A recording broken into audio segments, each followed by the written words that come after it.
Good afternoon, everyone. Welcome to another episode of Light Sports Ramble. I am Troy Otradovic, as always, joined with Evan Watallison. Well, Evan, I know yesterday we had our Twitter talk, and then you and I were doing our post-show chat, and we're like, well, tomorrow a good topic would be, what are they going to do with their $30 million under the cap? And bam, we said, okay, let's do that. We put it out, and it's like, this has just become a hot topic.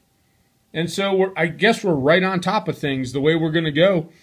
And I had a chance to pull up a few articles this afternoon. I'm actually showing one on the YouTube. It's an article from the Milwaukee Journal-Sentinel, a picture of Ted Thompson, and it says, drafting philosophy leaves Packers far under the salary cap. And that's what we're going to talk about today.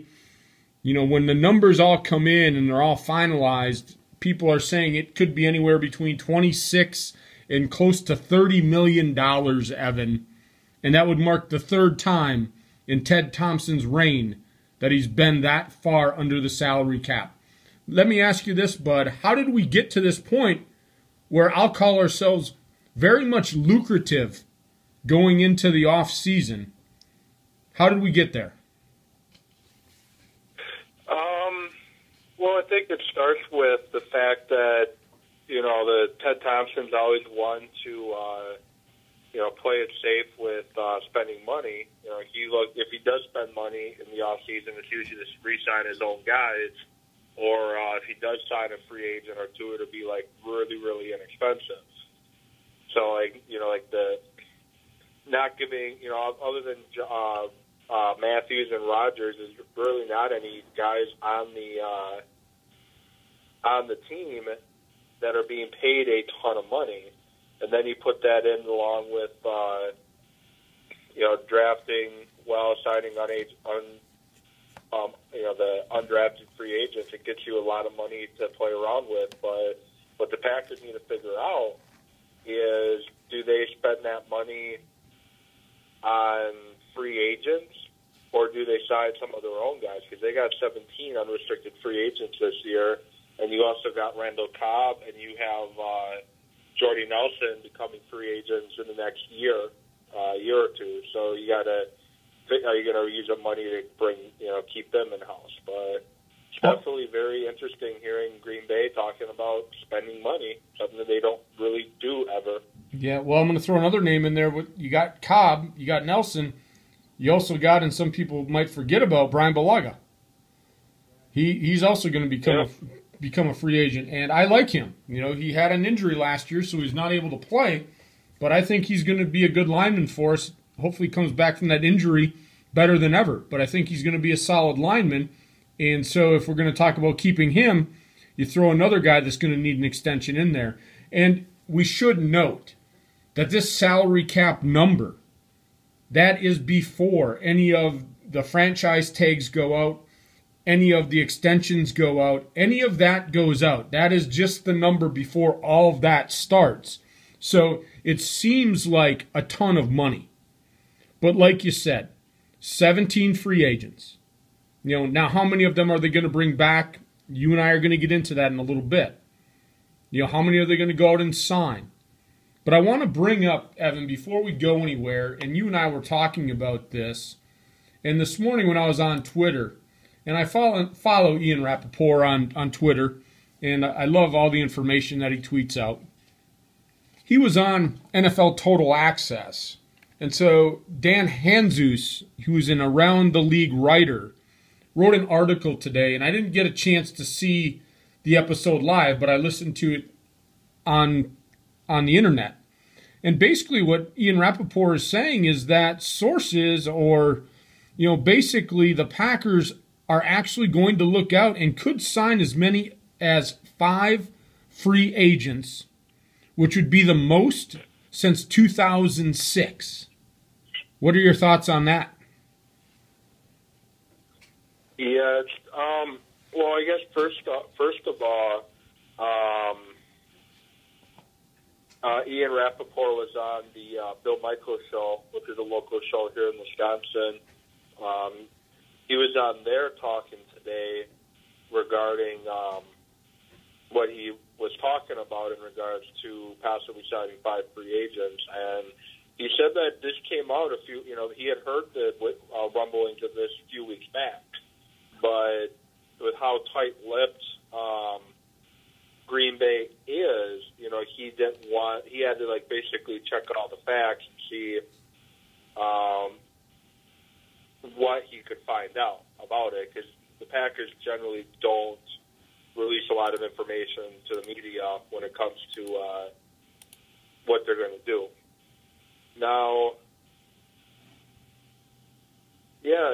talking about signing 5 free agents, it would be the most they've signed since 2006. I mean, we believe that's the same year they brought in Pickett and Woodson. That's going to be quite surprising. I don't know. I don't know what to really think about that. Really, Don Capers finally starting to get into Thompson and McCarthy's head that he needs help on that side of the football? Is that what's happening, or has Ted Thompson finally realized that he needs he can't just strictly rely on the drafts, and he may need to go a different route? So I don't really know for sure what's going on, but it definitely does excite me a little bit, because other than that, the regular season, the off season with the draft and free agency is like my favorite time of the year in football. My second favorite time of the year in football.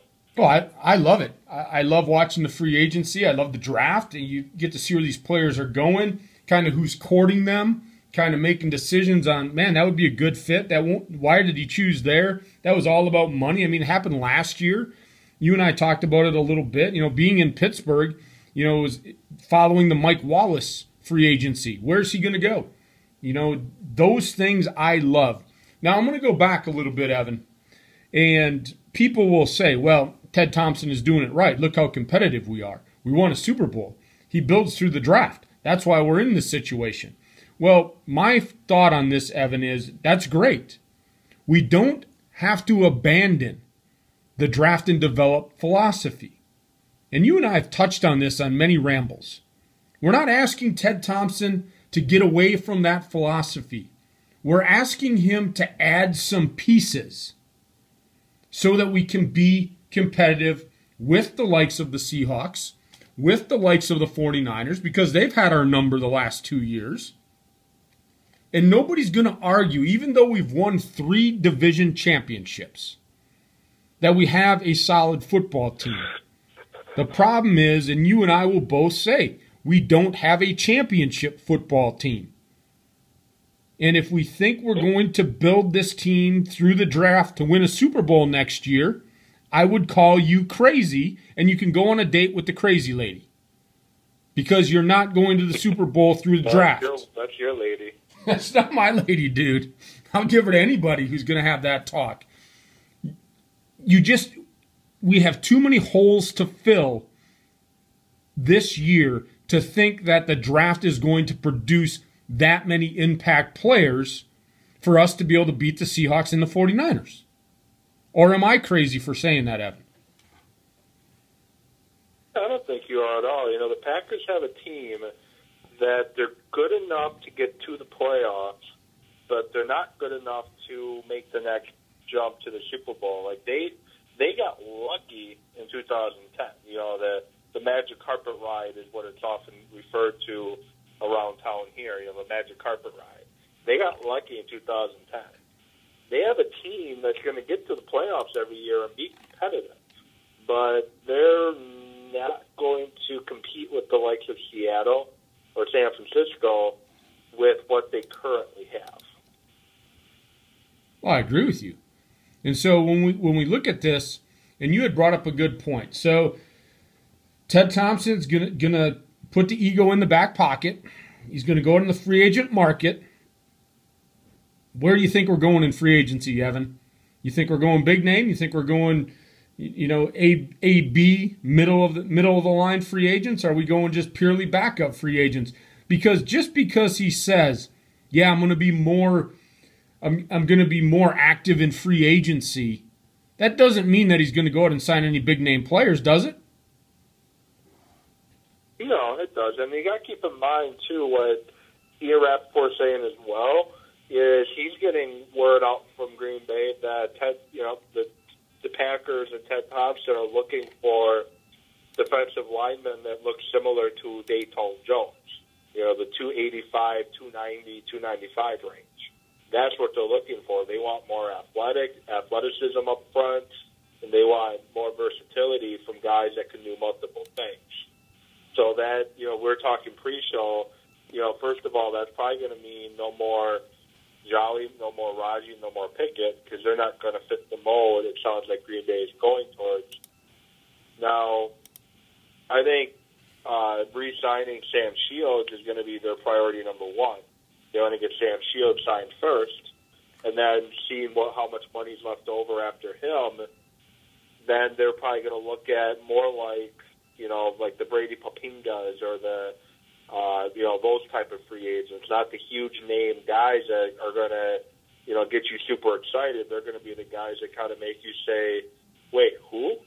Because when the Packers first signed Brady Papinga, I didn't really know too much about Brady Papinga. I'm like, who the heck is this that you're bringing in, and why are we bringing him in? And he ended up playing a pivotal role in the in those Packer teams, leading up to that Super Bowl. I believe he was one of the guys that was hurt that year, but he ended up playing one of the pivotal roles to help the Packers get to the Super Bowl. So I don't think they're going to sign the big-name guys on the market. I think they're going to look at more of the second-tier, third-tier guys that can go in and contribute a little bit, but not be the superstars. Well, let's take it from here. Let's look at our free agents. Let's look there first. And when we look at the list, it is long, and probably the longest list I've seen in a long time in Green Bay. When you look at that list, Evan, who are the must signs? Who must come back to Green Bay next year off of that list? I got to pull up their list really quick. Here it is. I can Just give my internet a second. But obviously, I think Sam Shields is one that they have to keep because they're going to be rebuilding the safety position. You have Micah Hyde just going into a second year that they would love to move to safety. And you have Casey Hayward coming back from a pretty bad hamstring injury. So how good he's going to be is going to question because those hamstring injuries can linger. So I think Shields is the one that they need to. Other than him, it'd be nice to keep James Jones, but he's expendable with the emergence of Boykin. I think Corliss, you have to bring, even if you draft a tight end or you sign another free agent tight end, I think Corliss is one that they need to bring back because right now you got Bostic, who's coming off foot surgery, Ryan Taylor as your tight end, and Jake Stoneburner as your tight ends currently. And going into the year with those guys as my tight ends, that scares me.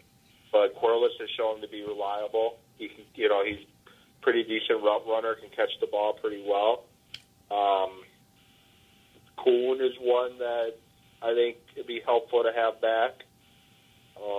I think Dedrick Smith, I think he's very undervalued in Green Bay. I think there's things that he does that, people don't give a lot of credit to. Going through the list, other than those guys, I don't know if there's any that jump off the page other than, like I said, a James Jones, if the price is right, John Kuhn, and Sam Shields, and Andrew Corliss, and Dedrick Smith. I think those are the guys you need to focus on. It would be nice to bring Mike Neal back. I think, Mike Neal showed a lot in his first year as a 3-4 outside linebacker, but I think that's going to get other teams excited about him too. Now they can put him out at outside linebacker in the 3-4, and he's already spent the year out there. So I think it's going to be very difficult bringing him back. But those are my guys. I think the rest could be expendable. James Starks, to me, is expendable. Robert Francois is just a guy. Jameel Lattimore played well. He's a restricted free agent, but he's just a guy, to be honest. So I think it's just those guys that I mentioned are the ones they have to keep. All I'm going to say is mother of all that is good, Evan. Just why do you always do the same thing that I do? Why? I ask you who the top guys are. I have a list of 5 guys, and I have them checked off, and I'll go right down the list. And tell me if you did not talk about these 5 guys. Here are the 5 guys that I believe the Packers need to bring back. John Kuhn, Andrew Corliss, Dietrich Smith, Mike Neal, Sam Shields. There's my list. Who'd you talk about? You talked about all my guys. I said it'd be nice to bring Neal back, but it's not a necessity. But you brought him up. I think they need to bring him back. I think, and I'm doing this because if this is true, now again, this is all speculation, but according to Hanzus and Rappaport in the article, the team is committed to rebuilding to Don Capers' defense. I think Mike Neal fits that defense. Mike Neal's never going to be an All-Pro. He's never going to be a Hall of Famer.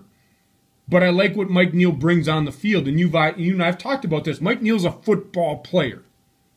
And if you get football players in the system that understand the 3-4, you're going to have a good defense. That's how we won the Super Bowl. We were putting people in that lineup every week. And they just understood the game, and they were football players, and they went out, played hard, created turnovers, got pressure on the quarterback, and played really good. And I think that's what Mike Neal brings to the table. So I think we're on, go figure, we're on the same page again there.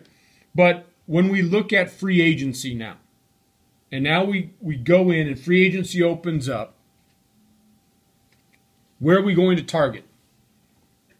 What are the positions we're going to target, and who are some of the guys that you think could fit into this 3-4 system that Dom Capers wants to start dominating again with?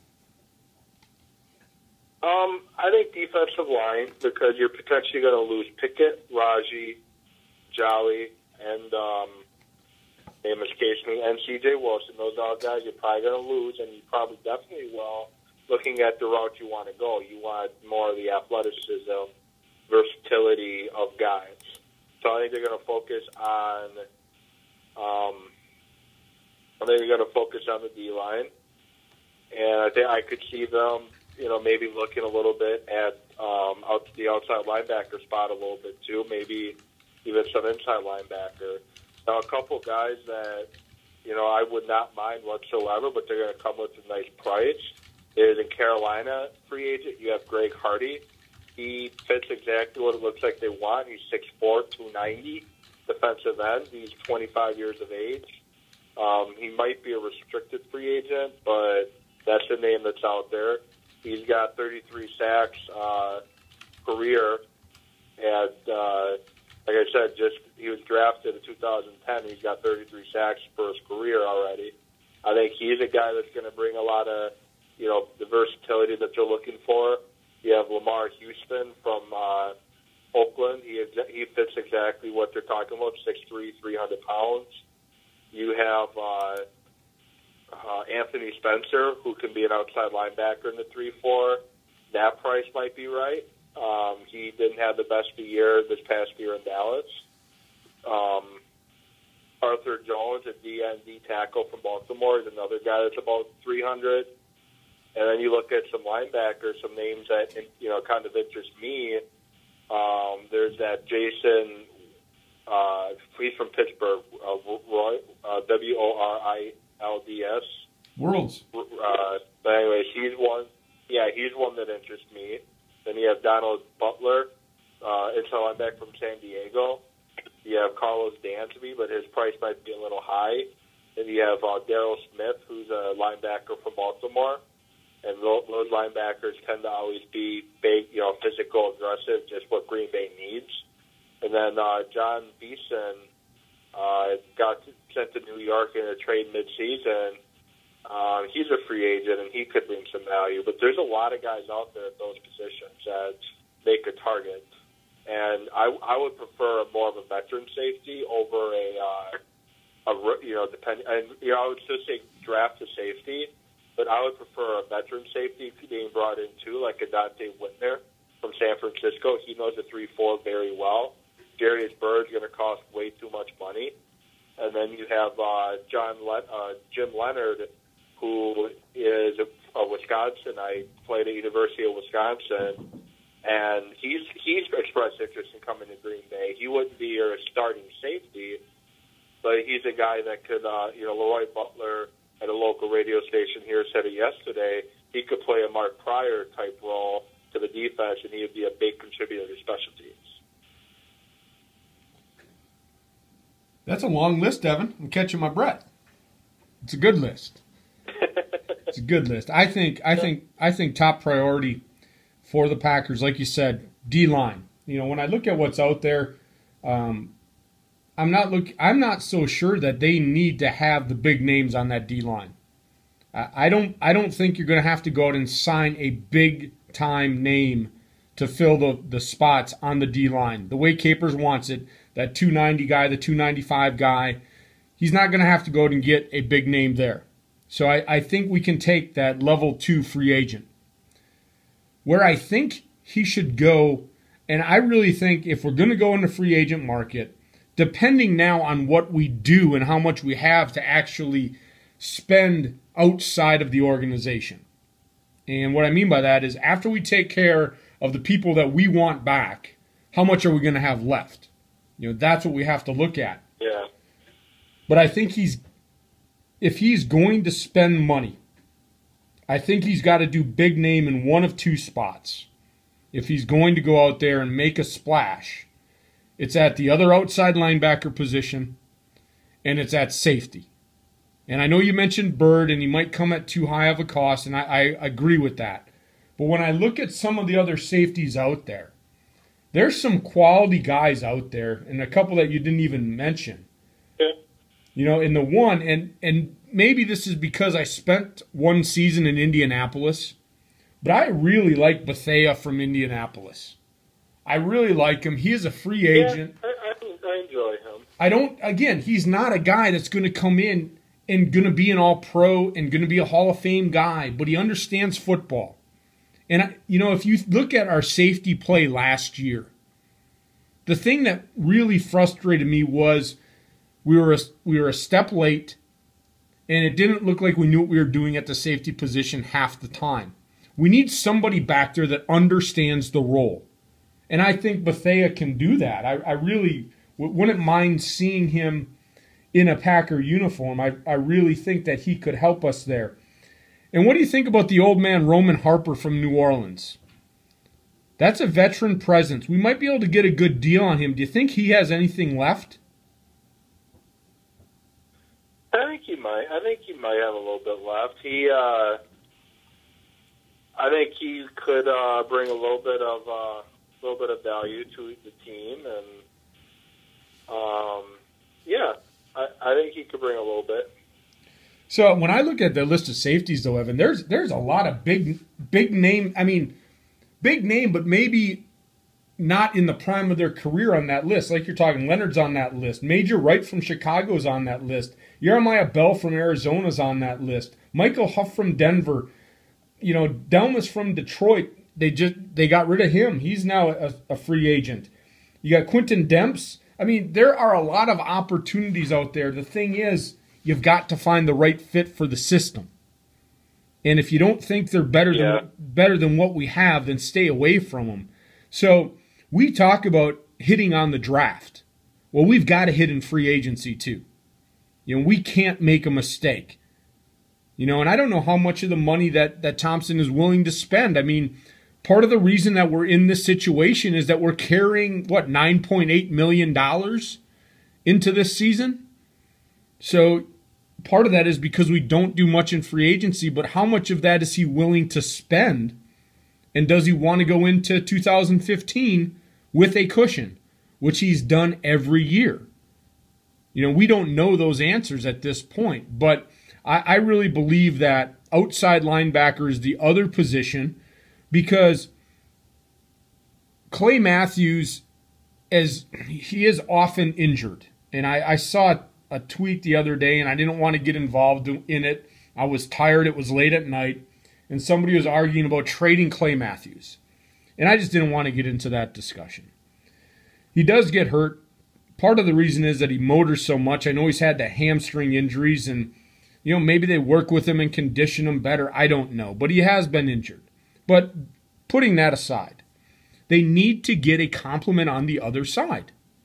Because right now, it doesn't matter if Clay Matthews goes on the left or the right. Quarterbacks are so smart, they're going to audible the blocking system, and Clay Matthews is always going to be double-teamed. This is always going to be until they get a complement on the other side. So there's where I think they really have to go. And to be honest, I'm not sure what they're going to be able to get at outside linebacker. Because if they go that way, then they may not be able to get the safety they want. I don't know if they can go out and get an impact outside linebacker in free agency. I do like the guy Worlds, though, that you had mentioned from Pittsburgh. But the talks that I'm hearing around Pittsburgh is a decision has to be made. Is that who they want to go with, and are they going to give him the money? So he may come off the market really quick and be back in Pittsburgh. But I'd love to see him in a Packer uniform. That would be great. What do you think of Arakpo from Washington? Do you think he might be somebody in the picture? He's going to cost too much money. You think so? I think he's going to demand a lot of money, yeah. I just think he's going to demand too much money to break the bank on. That would sure be a nice fit here, though, don't you think? It would be a great fit, but... Yeah, we can dream, right? I guess I just don't think he fit. Well, we can dream. Yeah. We can dream a little bit. Hey, maybe the crazy lady will come on our side and actually bring one of these big names in at a reasonable cost and not break the bank for us. She owes us that. She owes us that much, as much as she makes my life a living hell. Yeah, she's been harassing you. Yeah, she owes me. But the other, I look at that list, and there's a number of names, some older guys, and you had mentioned a few of them. And even if we don't go with a big name outside linebacker, I think we can get somebody competent in there. But again, too, you're talking about, is there anybody on our team that might be able to fill in that role and go to that outside 3-4 linebacker? And there very well could be. But it's going to be interesting to see. Ulapa is an intriguing prospect there. Yeah, very much so. So, it's nice to see. And, again, right now it's just talk. It's reports and it's talks. But I guess as Packer fans, and like you said, it kind of excites you a little bit to at least see that Ted Thompson has realized that he's got to do something in free agency. Now, what he does, we might be on the ramble and we might be chastising him for, why did you do that? Why did you sign him? That very well could happen to us. But at this point, it's exciting as a Packer fan to know that he's going to be looking at this long list of free agents in the NFL, and there's a ton of them out there. And it's going to be interesting. I think this is finally going to be an off season. 90 seconds. Where we don't have to pack our stuff, go on vacation for 2 months, and come back and see that our roster hasn't changed. I think we're going to see some changes on the roster this year, and that's exciting for me because we haven't seen it. Like the article said, we haven't seen it since 2006. So with that said, Bud, we got just over a minute to go. Tomorrow is a special show on the Red Light Sports Ramble. So I'm going to let you fill the listeners in on what we got going on tomorrow. 60 seconds. The baseball talk. Pitchers and catchers are reporting all over the Major League Baseball in Florida and Arizona. And we're going to have Andrew Baroka, which I hope I said that right. We'll find out for sure tomorrow. He writes for Wisconsin Sports Blog. He's going to be talking Milwaukee Brewers. And talking about if the moves the Brewers made this offseason are enough to put them back into the playoff talk. So he's going to be on tomorrow. Give it a listen, talking Milwaukee Brewers. And then one quick shout-out I want to give, just to return the favor to them. If you get a chance to and you haven't checked it out yet, make sure to check out Home Court Sports, their blog talk show as well. That's where Eugene Pitchford, that's where he's from. 10 seconds. And, they put on a great show. And again, Evan, you steal my thunder at the end. I was going to give Gene a big shout-out myself. But definitely enjoyed having Gene on the show. You got to check it out. Home Court Sports. I listened this morning to the archive show from last night. They are live on Wednesday evening on Blog Talk Radio. But just like our show, everyone, you can go in and you can look at the archives and listen to any of the archive shows. And I'll tell you what, those three guys have a great show. They basically talked, Evan, about the same topics we did yesterday. And I'll tell you what, I love what you and I do. We do it for the listeners. We inform them. And I'll tell you what, if we ever had to look in the mirror and say, is there a show that resembles exactly what we do? I think it is Home Court Sports. It's almost exactly the same type way. Three guys giving their opinion, giving it straight, no fluff, right to the point. And so, I respect those guys. I like their show. So, yeah, my props out to Home Court Sports. Gene and the guys do a great job over there. With that said, everyone, have a great night. We'll see you at the next red light. We'll get back at you tomorrow.